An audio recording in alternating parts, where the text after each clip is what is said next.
Mesdames, Messieurs, chers Africains, chers Bantous, chers Congolais, on ne vous dira jamais assez que l'Africain est en crise de civilisation. D'ailleurs, Nicolas Sarkozy l'avait pourtant dit, même polémiqué, ça avait choqué tout le monde, que l'Africain n'est pas encore rentré dans l'histoire humaine. En réalité, l'Africain n'est pas encore rentré dans l'histoire de la civilisation. Et puisqu'il est en crise permanente avec la civilisation. La civilisation, déjà, en termes de certaines barrières qu'il faut dépasser. Les barrières de la raison, les barrières de l'esprit critique, les barrières de la conscience et les barrières de la transmission des valeurs de liberté, de dignité et de justice. Mais là, vous l'avez constaté, en Afrique équatoriale notamment, et en particulier en République démocratique du Congo, Kinshasa, au Congo-Brazzaville, au Gabon et dans l'ensemble du bassin du Congo, à chaque fois que les populations souhaitent réclamer ou défendre leur dignité, leur liberté, leurs droits, à chaque fois l'Internet coupé. C'est les dictateurs qui se décident comme ça, chaque fois c'est coupé. Je décide. Même les télécommunications, tout perturbé. C'est ça qu'on appelle la crise de civilisation. Elle est là, présente. Ces dictateurs et ces sous-fifs ou ces serviteurs qui vont couper Internet ou perturber les réseaux de télécommunications. Bon, bien entendu, ils sont tous, c'est la même écurie, la même oligarchie, des gens qui ne sont pas encore entrés dans l'histoire humaine, c'est-à-dire qui sont en crise de civilisation. Oui, la raison. Non. La raison, quand on parle de la raison, bien sûr, elle est au cœur de la conscience. La conscience psychologique, c'est lié à la raison. Non, c'est pas bon ça. Ce que je fais là, mon âme et conscience, c'est pas bon. Mais eux, non, ils n'ont pas encore dépassé ce stade-là. Et c'est les raisons pour lesquelles ils sont là aux commandes de ces États. Alors, si nous sommes humains, est-ce que nous allons laisser diriger nos pays par des gens qui ne sont pas humains, et c'est-à-dire qui n'ont pas encore franchi certaines barrières qui sont d'abord c'est de l'humanité d'ailleurs. Parce que ce qui distingue fondamentalement l'homme de l'animal, c'est tout justement la raison, l'esprit critique, la conscience et les valeurs morales. Oui, les animaux ne sont pas raisonnables. C'est les animaux, l'instinct commande. L'animal obéit. L'animal est l'incarnation d'une totale servitude à la nature. Donc on ne peut parler d'être humain, ou du civilisé d'ailleurs, ou, oui, quelqu'un au stade de la civilisation, de la société, l'être qui s'est affranchi du déterminisme naturel. Oui, ce qui nous distingue des animaux. Bien entendu, il y a l'esprit critique. Les animaux ne passent pas leur temps à raconter leurs histoires de chasse. Non, c'est nous. On peut raconter, on peut dire oui, c'est tout critiquer autre, parce que la critique aiguise l'intelligence et surtout l'éveil de conscience.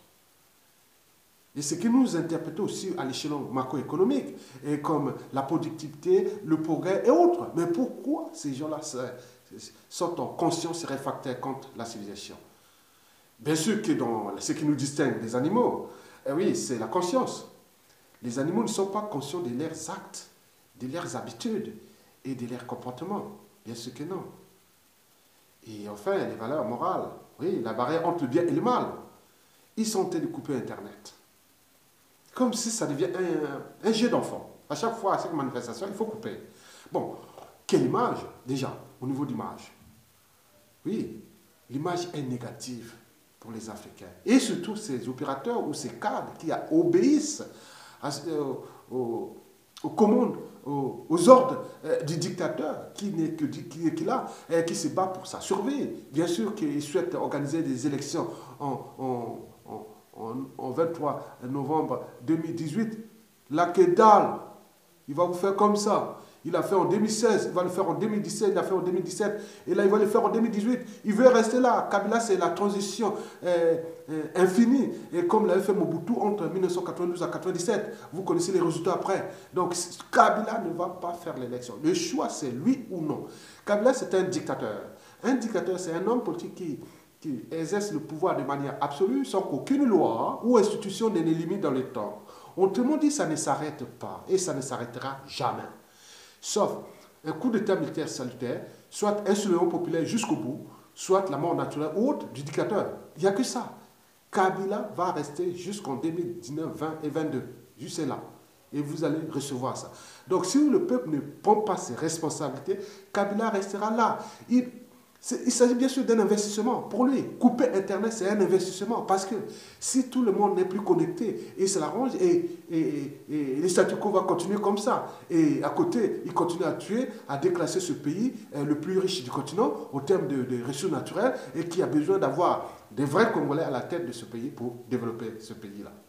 Mesdames et messieurs, oui, bon, je ne sais pas quel est le coût, coupure, branchement, surtout au niveau des référencements. Est-ce qu'il y a des startups? Est-ce qu'on fait le e-commerce en République démocratique du Congo avec ces genres de coupures abusives? Donc, vous venez de comprendre que le dictateur Joseph Kabila est en train de mettre tous les moyens de l'État dont il dispose pour préserver ses privilèges et sauver sa peau et surtout préserver la tyrannie. Et voilà. Donc, la liberté, la dignité du peuple congolais ne dépend plus de la volonté du peuple, mais de Kabila et de ses donneurs d'ordre. Donc, c'est à vous de prendre les responsabilités sur tous les plans. Kabila ne partira pas. Donc, il va tenir coûte que coûte. Donc, vous allez rester dans le rapport de force entre le peuple et la dictature. Et à ce moment, au moment de la rupture et autres. Mais revenons sur l'Internet. C'est pas bon de...